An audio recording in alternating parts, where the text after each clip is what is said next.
महिलाओं का शोषण भी हो रहा था और प्रधानमंत्री के सामने भी बताने को तैयार हैं, विद प्रूफ है। ऑन कैमरा तो मैं किसी महिला का नाम नहीं लूँगा, कुछ नहीं बहुत कुछ गलत हुआ है, इसलिए आवाज़ उठाई और आज पूरा देश उस बेटी के साथ में है।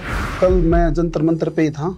जो बात कर रहे हो कि कीड़े की, ये इसमें फेडरेशन में मतलब काफ़ी सालों से था। कोई भी रेसलर आगे आने से डर रहा था कि भाई अगर मैं आगे आया और समाधान नहीं हुआ तो मेरा जीवन बर्बाद हो जाएगा। लेकिन अब क्या था, पानी सर के ऊपर से गुजर चुका था। तो जे देश के जितने भी ओलंपिक मेडलिस्ट हैं, भाई बजरंग पुनिया है, विनेश जी हैं, रवि दहिया जी है, जितने भी मेडलिस्ट, जितने भी अवार्डी पहलवान हैं, सभी ने इकट्ठा होकर के इस आवाज़ को बुलंद किया है। और आज आप देख ही रहे हैं, फैसला पहलवानों के हक में ही है। पर मैं ये जानना चाहता हूँ थोड़ा और, आपने सब मर्दों के नाम लिए, क्या ये प्रॉब्लम मर्दों के साथ थी? नहीं, मैं लेडीज़ पहलवानों के भी साथ में थी ये। जैसे विनेश जो है वर्ल्ड की पहलवान है, वो उसको देश की हर बच्चा, हर मतलब जन जानता है उसको। वो भी कल जंतर मंतर पे उसकी आंख से आंसू निकले हैं। तो ऐसे ही कोई लड़की मतलब रोड पे बैठ के नहीं रोएगी। कुछ नहीं बहुत कुछ गलत हुआ है, इसलिए आवाज़ उठाई और आज पूरा देश उस बेटी के साथ में है। फेवर भी पहलवानों के हक में जाएगा।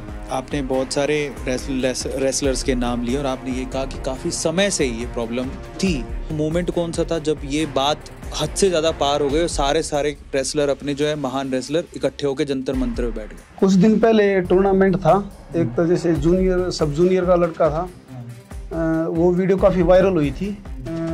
मतलब गाली ऐसी थी कि मैं ऑन कैमरा नहीं बता सकता, क्योंकि वो बड़ी गंदे उससे बोले थे। तो पूरे पहलवान में गुस्सा था, रोष था। और जब बात उठ करके ये आई, महिलाओं का शोषण भी हो रहा था। ये पहली रिपोर्ट किसने दी कि हमारे साथ ये हो रहा है? ये देखो, ऑन कैमरा तो मैं किसी महिला का नाम नहीं लूँगा। और जो विनेश जी ने कल बताया कि भाई अगर मामला कोर्ट तक गया तो वहाँ पर वो लड़की आएंगी, और प्रधानमंत्री के सामने भी बताने को तैयार हैं, विद प्रूफ है। शोषण था 100%, इसमें कोई झूठ नहीं है। फेडरेशन में काफ़ी धांधलेबाजी और गंदगी थी, क्योंकि फेडरेशन के जो अध्यक्ष हैं ये अपनी दादागिरी चला रहे थे। इसीलिए मतलब पहलवानों को एकजुट होकर के जंतर मंतर पे आना पड़ा। देखो, जो सिलेक्शन होता है वो मंत्री जी के हाथ में तो है नहीं। मंत्री जी के नीचे मंत्री जी के पीए होते हैं, आपके जो फेडरेशन होती है उसका हेड भी होता है, कोच भी होता है। तो मैं ये जानना चाहता हूँ कि जो कीड़ा है, जो आप बोल रहे थे कि मंत्री जी, हो सकता है आप जो कह रहे हैं आपके शब्द के हिसाब से कि मंत्री जी दादागिरी दिखा रहे थे, वो किसी को टिकने नहीं दे रहे थे, लेकिन जो कास्टिंग काउच का कीड़ा है, फ़ायदा उठाने वाला, वो नीचे से ऊपर तक था कि सिर्फ ऊपर तक था, वो थोड़ा समझो। अकेला मंत्री नहीं, जो उसके इर्द गिर्द जो भी कोचेज वगैरह हैं, सब तो एक जैसे नहीं होती, पांचों उंगली एक जैसी नहीं होती। लेकिन इस में ज़्यादा ही मतलब गंदगी घुस चुकी थी। जो कुछ कोच भी हैं वो भी इसका फ़ायदा उठा रहे थे, लेडीज़ रेसलरों का भी फ़ायदा उठा रहे थे। वो मनमानी करते थे अपनी, कहीं ना कहीं।